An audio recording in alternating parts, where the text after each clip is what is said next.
ಇದು ಪ್ರೇಮ ಬರಹವಲ್ಲ, ಖಂಡಿತ ಇದು ಹಣ ಬರಹ. ಅರ್ಜುನ್ ಸರ್ಜಾ ಬಹುಭಾಷಾ ನಟ. ಇಂತಹ ನಟನಿಗೆ ಸಾಮಾನ್ಯನೊಬ್ಬ ಸರಿಯಾಗಿ ಟೋಪಿ ಹಾಕಿ ಹೋಗಿದ್ದಾನೆ ಅಂದ್ರೆ ನಂಬೋಕೆ ಅಸಾಧ್ಯ ಅಲ್ವಾ? ಅನ್ನ ಕೊಡ್ತಿದ್ದ ದರ್ಶನ್ಗೂ ಸರಿಯಾಗಿ ದ್ರೋಹ ಬಗೆದು ಹೋಗಿದ್ದಾನಂತೆ. ಅಲ್ಲಿ ಪ್ರೇಮ ಬರಹದ ಕಲೆಕ್ಷನ್ ದುಡ್ಡು ಏನಾಯ್ತು?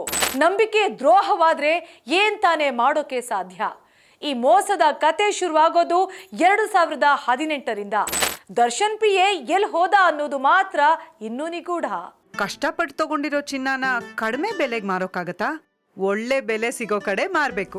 ಇಷ್ಟು ಕಡಿಮೆ ಚಿನ್ನಕ್ಕೆ ಅಧಿಕ ಬೆಲೆ ಕೊಡೋದು ಅಭಯ ಗೋಲ್ಡ್ ಬಯರ್ಸ್ ಮಾತ್ರ. ನಮಸ್ಕಾರ, ವಿಶೇಷ ಕಾರ್ಯಕ್ರಮಕ್ಕೆ ಸ್ವಾಗತ. ನೀವು ನೋಡ್ತಾ ಇದ್ದೀರಾ ಸ್ಪೀಡ್ ಪ್ಲಸ್ ಕರ್ನಾಟಕ.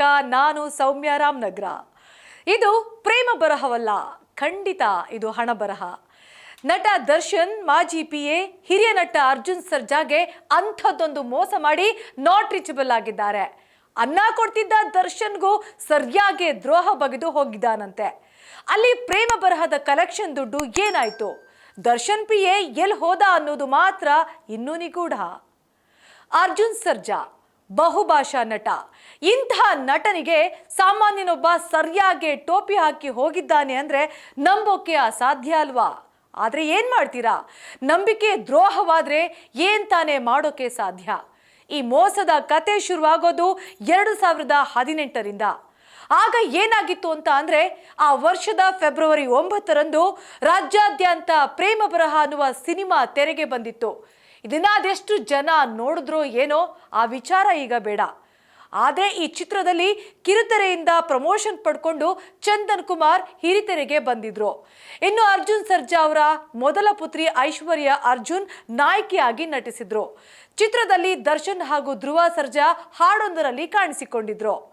2018ರಲ್ಲಿ ಶುರುವಿನಲ್ಲಿ ಎಲ್ಲವೂ ಸರಿಯಾಗೇ ಇತ್ತು. ಆದರೆ ಸಿನಿಮಾದ ವಿತರಣೆ ಸಮಯ ಬಂದಾಗಲೇ ನೋಡಿ ಶುರುವಾಗಿದ್ದು ಎಡವಟ್ಟು. ಹಣದ ವಿಚಾರಕ್ಕೆ ಸಂಬಂಧಪಟ್ಟಂತೆ ದರ್ಶನ್ ಮಾಜಿ ಪಿಎ ಮಲ್ಲಿಕಾರ್ಜುನ್ ಮತ್ತು ಅರ್ಜುನ್ ಸರ್ಜಾ ನಡುವೆ ಮುನಿಸಾಯಿತು. ಅರ್ಜುನ್ ಸರ್ಜಾ ಮತ್ತು ಮಲ್ಲಿಕಾರ್ಜುನ್ ನಡುವೆ ಚಿತ್ರದ ವಿತರಣೆ ವಿಚಾರವಾಗಿ 1 ಕೋಟಿ ರೂಪಾಯಿ ಕೊಡುವ ಒಪ್ಪಂದ ಆಗಿತ್ತು. ಮಲ್ಲಿಕಾರ್ಜುನ್ ತಮ್ಮದೇ ಆದ ಶ್ರೀ ಕಾಲಕಾಲೇಶ್ವರ ಎಂಟರ್ಪ್ರೈಸಸ್ ಬುಕ್ಲೆಟ್ನಲ್ಲಿ ವಿತರಣೆಯ ಹಣದ ವಿಚಾರವನ್ನ ಬರೆದುಕೊಟ್ಟಿದ್ರು. ಆದರೆ ಸಿನಿಮಾದ ಕಲೆಕ್ಷನ್ ಹಣವನ್ನ ದರ್ಶನ್ ಮಾಜಿ ಪಿಎಂ ಮಲ್ಲಿಕಾರ್ಜುನ್ ಅರ್ಜುನ್ ಸರ್ಜಾರಿಗೆ ಕೊಡ್ಲೇ ಇಲ್ವಂತೆ.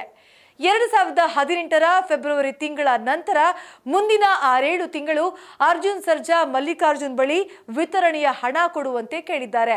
ಆದರೆ ಇದೇ ಸಮಯಕ್ಕೆ ಸರಿಯಾಗಿ ಮಲ್ಲಿಕಾರ್ಜುನ್ ನಾಪತ್ತೆ ಆಗ್ಬಿಟ್ರು. ಈ ಮಲ್ಲಿಕಾರ್ಜುನ್ ಕೇವಲ ಅರ್ಜುನ್ ಸರ್ಜಾಗೆ ಮಾತ್ರ ಮೋಸ ಮಾಡಿ ಓಡೋಗಿಲ್ಲ. ಆವತ್ತು ದರ್ಶನ್ ಕೂಡ ಆತನ ವಿರುದ್ಧ ಆರೋಪ ಮಾಡಿದ್ರು. ಅದೇನು ಅಂತ ಅಂದ್ರೆ, ಈತ ನನಗೆ 2 ಕೋಟಿ ಕೊಡಬೇಕು, ಅಷ್ಟೇ ಅಲ್ಲ ನನ್ನ ಹೆಸರು ಹೇಳ್ಕೊಂಡು ಹಲವು ಕಡೆ ಹಣ ಎತ್ತುವಳಿ ಮಾಡಿದ್ದಾನೆ ಅಂದಿದ್ರು. ಅದಷ್ಟೇ ಮಾತ್ರವಲ್ಲ, ಗಾಂಧಿನಗರದಲ್ಲೂ ಇಂತಹ ಕೆಲಸವನ್ನೇ ಮಲ್ಲಿಕಾರ್ಜುನ್ ಮಾಡಿದ್ದು. ಇಲ್ಲಿಯೂ ಸುಮಾರು 11 ಕೋಟಿ ರೂಪಾಯಿ ಮೋಸ ಮಾಡಿರುವ ಆರೋಪ ಇತ್ತು. ಇದೀಗ ಮಲ್ಲಿಕಾರ್ಜುನ್ ವಿರುದ್ಧ ಅರ್ಜುನ್ ಸರ್ಜಾ ಮತ್ತು ಅವರ ವಕೀಲರು ಕೋರ್ಟ್ ಮೊರೆ ಹೋಗಿದ್ದಾರೆ. ಈ ಪ್ರಕರಣ ಇದೀಗ ಮತ್ತೊಂದು ಹಂತಕ್ಕೆ ಬಂದಿದೆ.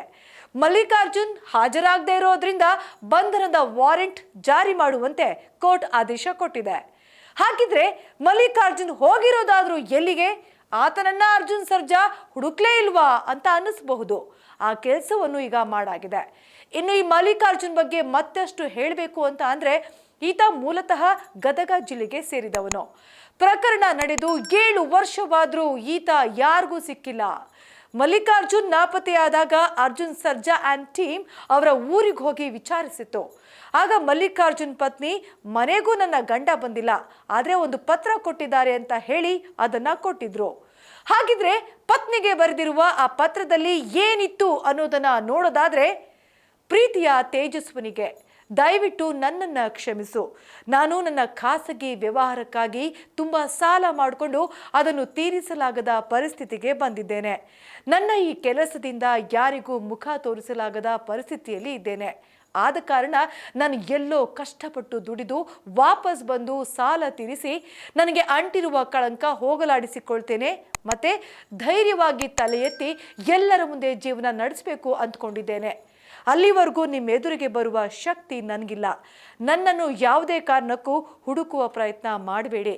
ನನ್ನ ಸಮಸ್ಯೆಯಿಂದ ನಿನ್ನನ್ನು, ಮಗನನ್ನು ಹಾಗೂ ಮನೆಯವರನ್ನು ಬಿಟ್ಟು ಹೋಗುವ ಪರಿಸ್ಥಿತಿ ಬಂದೊದಗಿದೆ. ದಯವಿಟ್ಟು ನನ್ನನ್ನು ಕ್ಷಮಿಸು ಅಂತ ಆ ಪತ್ರದಲ್ಲಿ ಇತ್ತು. ಇದೀಗ ಸಿನಿಮಾ ರಿಲೀಸ್ ಆಗಿ ಇಷ್ಟೊಂದು ವರ್ಷವಾಗಿದೆ. ಆದರೂ ಚಿತ್ರದಿಂದ ಬಂದ ಹಣದ ಮುಖವನ್ನು ಅರ್ಜುನ್ ಸರ್ಜಾ ಕಣ್ಣಾರೆ ನೋಡೇ ಇಲ್ಲ. ಮಲ್ಲಿಕಾರ್ಜುನ್ ಕೂಡ ಕಾಣಿಸ್ಕೊಂಡಿಲ್ಲ.